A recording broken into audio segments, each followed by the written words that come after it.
আওয়ামী লীগকে আজকে শেখ হাসিনা যেই পরিণামের মুখোমুখি দাঁড় করিয়ে দিয়েছে, এই আওয়ামী লীগ আগামী দিনে বাংলাদেশের মানুষের কাছে কিভাবে মুখ দেখাবে, এটা চিন্তা করলে আমারও আফসোস লাগে।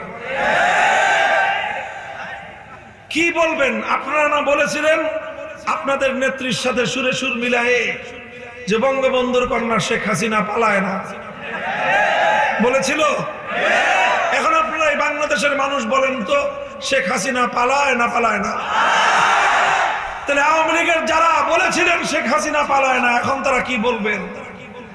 শেখ হাসিনার রাজনীতিটাই ছিল এই দেশ, এই জাতি এবং এই রাষ্ট্রের সকল রাষ্ট্রীয় প্রতিষ্ঠানগুলোকে ধ্বংস করে এদেশটাকে একটা বদ্ধভূমিতে পরিণত করবে, আর এই দেশটাকে আরেকটা দেশের অঙ্গরাজ্যে পরিণত করবে। বাংলাদেশের প্রধানমন্ত্রী হয়ে সে ততটা তৃপ্ত ছিল না, তিলকওয়ালী মুখ্যমন্ত্রী হয়ে সে যতটা তৃপ্তি পেয়েছিল। সংগ্রামী সাথী ও বন্ধুগণ, সে এইভাবে আওয়ামী লীগকেও ধ্বংস করেছে, দেশটাকেও ধ্বংস করার চেষ্টা করেছে। 5ই আগস্ট ইতিমধ্যে বাংলাদেশে তখন সহস্রাধিক প্রাণ ঝরেছে। কোমলমতি ছাত্ররা, বাংলাদেশের এমন কোন জেলা খুঁজে পাওয়া কঠিন যেই জেলার স্কুল কলেজ ইউনিভার্সিটি মাদ্রাসার ছাত্ররা শেখ হাসিনার খুনি বাহিনীর হাতে প্রাণ না দিয়েছে। এত রক্তের সাগর বইছে, রক্তের গঙ্গা বইছে। আর 5ই আগস্টেও গণভবনে দুপুরের লাঞ্চের আয়োজন ছিল 12 আইটেম দিয়ে। আমার বক্তব্য না, যারা গণভবনে সেদিন গিয়েছিল তাদের বক্তব্য। গণভবনের দুপুরের খাবারের আয়োজন দেখে মানুষ হতবাক হয়ে গিয়েছে। যে দেশের শত সহস্র মানুষ প্রতিদিন এভাবে মরছে বুলেটের আঘাতে, সেই দেশের প্রধানমন্ত্রী কিভাবে আমার রাজকীয় খাবারের আয়োজন করতে পারে? আসলে শেখ হাসিনার রাজনীতি বিশ্লেষণ করলে বোঝা যায়, শেখ হাসিনা সবচেয়ে বেশি পছন্দ করত মানুষের রক্ত। মানুষের রক্ত ঝরলে সে আরো উন্মাদনায় সে নেচে উঠত। আসলে শেখ হাসিনা ছিল একটা মানসিক বৈকল্যের শিকার, চরম মানসিক বৈকল্যের শিকার, সাইকোপ্যাথ। তার এই রোগে আক্রান্ত ছিল সে।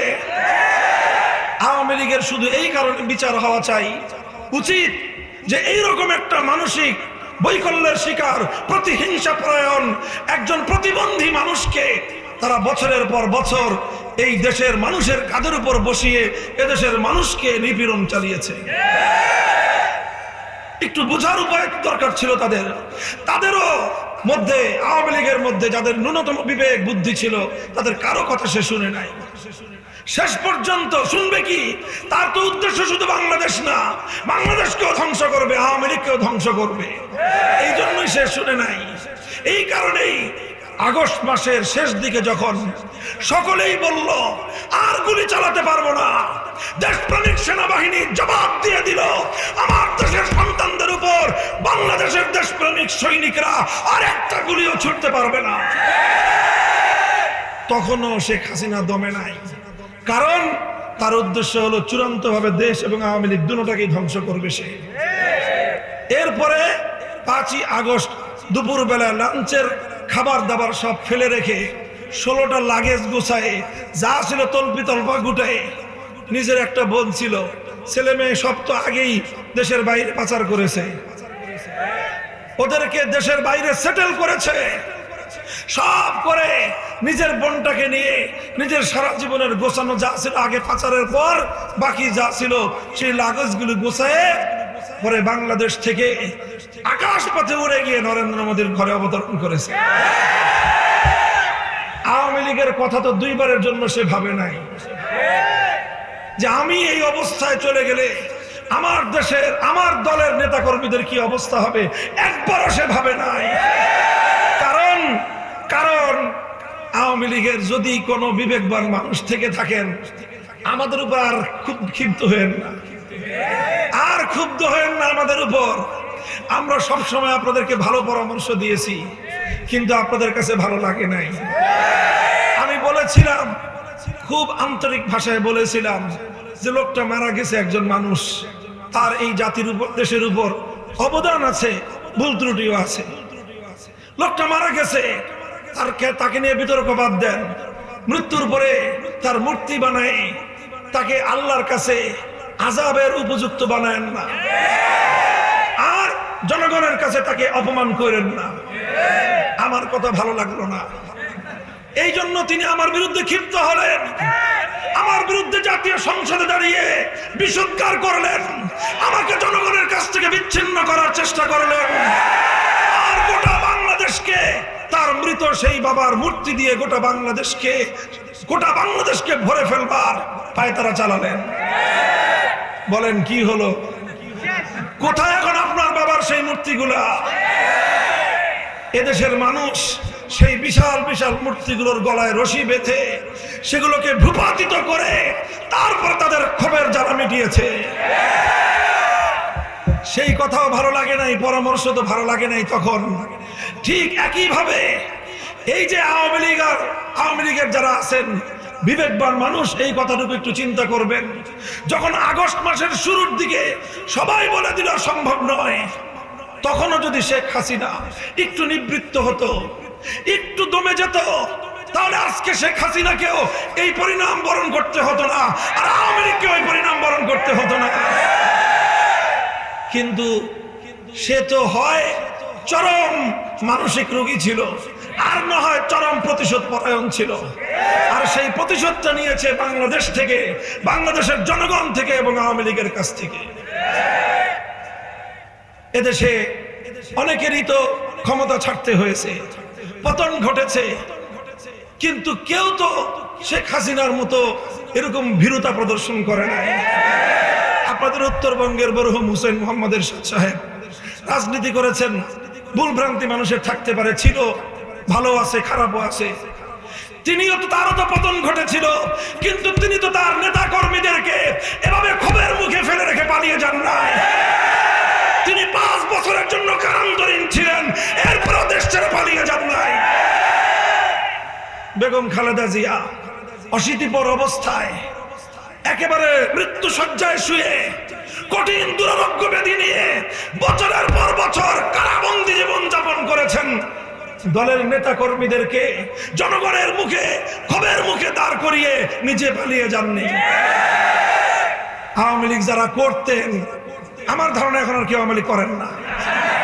আওয়ামী লীগ যারা করতেন, আপনাদের নেত্রী কি করলো বলেন? এবার হুসেইন মোহাম্মদ এরশাদ সাহেবকে এক পাশে দাঁড় করান, আপনার নেত্রীকে আরেক পাশে দাঁড় করান, এরপরে আপনার বিবেকের উপর ছেড়ে দিলাম, মূল্যায়ন করুন। বেগম খালেদা জিয়াকে এক পাশে দাঁড় করান, আর আপনার নেত্রীকে আরেক পাল্লায় দাঁড় করান। এবার আপনি বিবেক দিয়ে পরিমাপ করুন আপনার নেত্রীর স্থান কোথায়। এই জন্য আপনাদের জন্য আফসোস হয় যে আগামী দিনে আপনারা কোন মুখে এদেশের মানুষের সামনে কথা বলবেন। একটা পরামর্শ আছে আমার, আওয়ামী লীগের যারা আছেন সবাই সন্ত্রাসী এটা আমি বলি না, তবে অধিকাংশ সন্ত্রাসী, এতে সন্দেহের কোনো অবকাশ নেই। কিছু ভালো মানুষ, বিবেকবান মানুষ, মানবিক কিছু মানুষও আছেন। আপনাদেরকে 2টা পরামর্শ দিব আমি। 1 নম্বর পরামর্শ, আপনারা একটা গণতওবার আয়োজন করবেন। এতদিন পর্যন্ত শেখ হাসিনার সাথে রাজনীতি করে যেই পাপ করেছেন, এদেশের মানুষের বিরুদ্ধে যে ষড়যন্ত্র চক্রান্ত, এদেশের আলেম ওলামা ইসলামের বিরুদ্ধে যে ষড়যন্ত্র করেছেন, যেই জুলুম করেছেন, যে অত্যাচার, যে অবিচার আপনারা করেছেন, সেজন্য একটা গণতওবা করবেন। দ্বিতীয় হলো, এই আওয়ামী লীগ নিয়ে আর বাংলাদেশে রাজনীতির মাঠে নামবেন না। আপনারা আওয়ামী লীগের যে দাদা মুসলিম লীগ, আওয়ামী লীগের দাদাকে বলবেন হুজুর কিভাবে? দেখেন, মুসলিম লীগের রাজনীতি দিয়ে শেখ মুজিবুর রহমান সাহেবের রাজনৈতিক জীবন শুরু, তারপরে এক সময় মুসলিম লীগ ভেঙ্গে তিনি করলেন আওয়ামী মুসলিম লীগ, তাহলে মুসলিম লীগের বাচ্চা হলো আওয়ামী মুসলিম লীগ। তারপরে সেই আওয়ামী মুসলিম লীগ থেকে এই মজলুম জননেতা আব্দুল হামিদ খান ভাসানীদেরকে, তাদেরকে ইতি করে, তাদেরকে নিয়ে কোন রকম তালগোল পাকিয়ে আওয়ামী মুসলিম লীগের পেট থেকে জন্ম নিল আওয়ামী লীগ। তাহলে মুসলিম লীগের বাচ্চা হলো আওয়ামী মুসলিম লীগ, আওয়ামী মুসলিম লীগের সন্তান হলো আওয়ামী লীগ। তাহলে আওয়ামী লীগের বাপ আওয়ামী মুসলিম লীগ, দাদা হলো মুসলিম লীগ। এই মুসলিম লীগ 24 বছর বাংলাদেশের মানুষকে উৎখাত করেছে। সেম এই নাতি যা করেছে দাদাও তাই করেছিল। এরপর 71-এর পরাজয়ের পরে এদেশে হারিকেন দিয়েও মুসলিম লীগ আর খুঁজে পাওয়া যায় না। এরপর এই 54 বছর দাদার চেয়ে 20 বছর বেশি না 30 বছর বেশি এদেশের মানুষকে আপনারা উৎপাত করেছেন, নির্যাতন করেছেন। আগস্ট বিপ্লবের পরে বাংলাদেশে নৌকা দিয়ে তালাশ করলেও খালে বিলে নদীতে ঘাটে মাঠে কোথাও আর আওয়ামী লীগ আর পাওয়া যাওয়ার কথা না।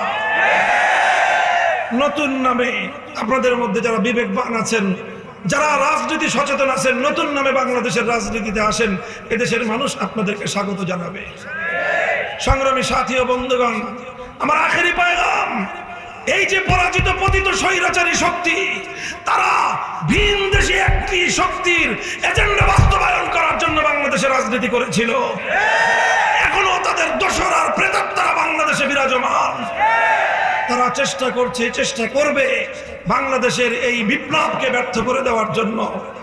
এই জন্য আগস্ট বিপ্লবের সাথে সম্পৃক্ত এবং বিগত 15 বছর যারা আওয়ামী দুঃশাসনের দ্বারা নিপীড়িত নির্যাতিত হয়েছেন, তাদের সকলকে আমি বলবো, সকল রাজনৈতিক মতাদর্শের বিরোধিতা থাকুক, মতপার্থক্য আপন জায়গায় থাকুক, কিন্তু আওয়ামী ফ্যাসিবাদের বিরুদ্ধে এই ঐক্যকে আমাদের ধরে রাখতে হবে। বিএনপি, জামায়াতে ইসলামী, ইসলামী আন্দোলন বাংলাদেশ, হেফাজতে ইসলাম বাংলাদেশ, এরপরে বাংলাদেশ খেলাফত মজলিস, জমিয়ত উলামা ইসলাম, নিজামে ইসলাম, গণতন্ত্র মঞ্চ, গণ অধিকার পরিষদ, এনডিপি, এলডিপি সহ সকলের মধ্যে ফ্যাসিবাদ বিরোধী ঐক্য আরো দীর্ঘ সময় পর্যন্ত অটুট থাকতে হবে। আর না হয় পরাজিত শক্তি আবার আমাদের জাতির উপর ছবল মারতে পারে।